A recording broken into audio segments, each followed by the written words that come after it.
My name's Topher Grace, and I am honored to be here with you guys tonight in this amazing organization. Tonight I'd like to share a story by Chris Nee.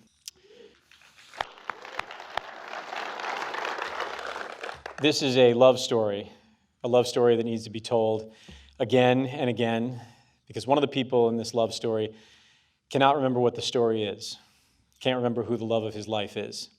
The other remembers everything. And I'm here to tell you that story and hope that you will keep this story alive. This is the story of Stephen, who's here tonight, and Keith. They have been together for 42 years, having met in 1977. Yeah, come on, that alone, yeah. Stephen says it was love at first sight, and sure, you hear about that stuff in the movies, where you see someone and you just know they're the one, but I didn't believe in stuff like that. I didn't think it was real until it happened to me. I saw him and I knew. It sounds so simple, but of course, life never is. And Keith and Stephen faced bigger obstacles than most. Let's start with the obvious. They were gay. Before being gay was anywhere near a safe thing to be, even in the entertainment industry where Keith worked for most of his career. But if his world was only partially accepting, Stephen's wasn't accepting at all. He worked in the car industry, a place where hatred of the LGBTQ community was so brazen, Stephen had no choice but to build a thick, thick skin. But in the 70s, those attitudes were to be expected. The heartbreak for Stephen and Keith is that they weren't accepted in the gay community either. Why? Because Stephen is white and Keith is black. Stephen talks about the night that they met at a club called The River, just below Griffith Park. Not the quintessential gay neighborhood, but they weren't in West Hollywood, Stephen explains, because that wasn't a safe place for them then. You can see the pride still pulsing through Stephen's veins as he describes trying to get into a gay club with his love. His one ID was enough to get him, a white man, inside. But when it was Keith's turn, well, suddenly Keith needed 3 IDs. The racism was clear. What wasn't clear to the bouncer was that you don't mess with Stephen when it comes to Keith. Stephen and Keith drove all the way home, got 3 forms of ID, drove back, and demanded to be let in. They were, but they knew they weren't comfortably accepted there. But Keith had known rejection his whole life. He was born in 1948 in Fairhope, Alabama, into a religious family. When he came out, he was labeled as a sinner, and time at home was already on a countdown. As Keith created a new home with Stephen, they didn't shy away from showing his family who they were, but it was never easy.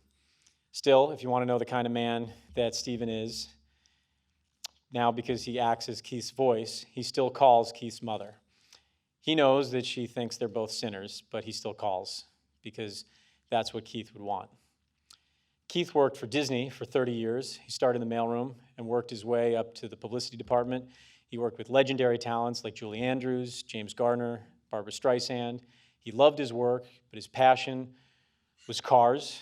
As a kid, he would sit on his stepfather's lap and steer. He learned to drive in a 1963 Buick Wildcat, and his first car was a VW Bug. He and Stephen would travel to car shows, always in a convertible. According to Stephen, you always got to be in a convertible.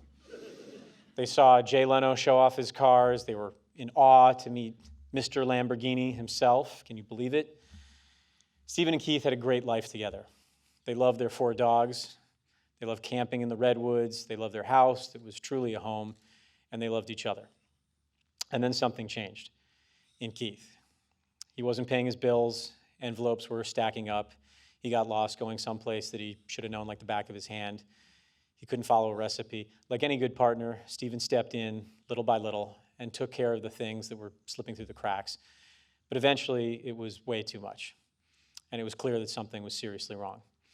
Stephen took Keith to the doctor, and they finally got a diagnosis. Keith had early onset dementia. The full diagnosis is frontal temporal lobe dementia. At the age of 66, his mind was failing him. His husband was not. Stephen was as dedicated, determined, and stubborn in Keith's illness as he'd been all those years before when he was carded 3 times as much. He went all in taking care of Keith, and both of their lives soon changed. The trips were gone, the dinners were gone, the work was gone, and eventually the friends were gone, too. Stephen's whole life was making sure that Keith was safe. So this is a love story, but it's also a caregiver story. the caregivers at the Motion Picture Television Fund, and the caregiver in Keith's devoted husband, Stephen. And while the obvious story for this event is about Keith, the way that this changed his life, it's also a story about Stephen. The amazing thing about MPTF is that they know that. Because after a lifetime of fighting to be seen and treated as a couple, in Keith's illness, they finally were. For MPTF, Keith was only half the equation. He was half of a whole, and the whole needed to be treated equally. Stephen needed just as much help as Keith did. In some ways, he needed more. A tremendous amount of work went into supporting Stephen in the process of caring for Keith in their home and the preparation for Keith to eventually move out of it. For 9 months, social work intern Louise visited Stephen and Keith weekly in their home. She was making sure Keith was okay, but really so much of the work focused on the well spouse, Stephen. And to MPTF, Stephen was Keith's spouse just as much as any other couple. MPTF, Elder Connection, provided emotional support, referrals, and financial assistance towards in-home caregivers in order to provide Stephen with small breaks as Keith's decline became particularly steep. And they worked to prepare Stephen to let go of his role as Keith's guardian in their home. The home that had once been a haven was now a hazard. Falling out of bed, tripping on a rug, there were so many ways for Keith to get hurt.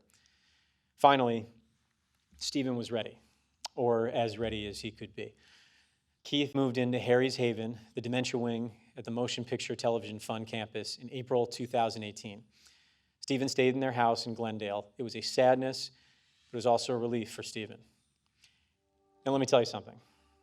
Keith is a handsome guy. He was then, he is now. His smile is powerful. To this day, he's not stingy with it. He doesn't have verbal language anymore, but that smile says so much. He reacts to Stephen's voice, Stephen's presence, even if he doesn't recognize who he is. And Stephen is a man who shows up. He visits Keith every week. He doesn't know how long he has, but with Keith at Harry's Haven, he knows 2 things. His husband and partner of 41 years is safe, and he's comfortable. Beyond that, Stephen says this is a devastating disease, and the man he loved is gone in so many ways. Now for Stephen, the struggle to rebuild his life is real. He struggled with depression, guilt. He tells of understanding the stories of people who die just months after their longtime partner. He can imagine his heart being so broken that it can't go on. But the support from Motion Picture Television Fund has helped. He's seeing a therapist. He's part of a support group. He started going to the gym 5 days a week with a trainer. He's lost 35 pounds and counting. He's looking good.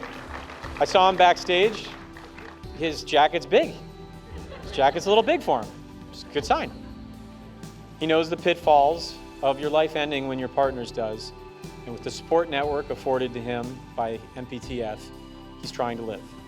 He even took a trip to Hawaii a few months ago to go to Keith's nephew's wedding. He was there to represent their gay white uncle, as he calls himself.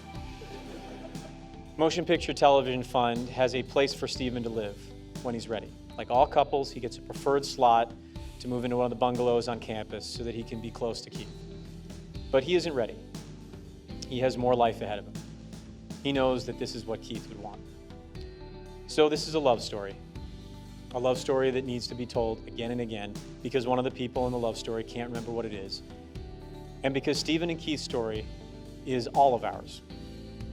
We all hope that if the worst were to happen, that we would be safe, we would be comfortable, and we would be loved. The Motion Picture Television Fund is taking care of 2 of those things, and Stephen is right there taking care of the 3rd.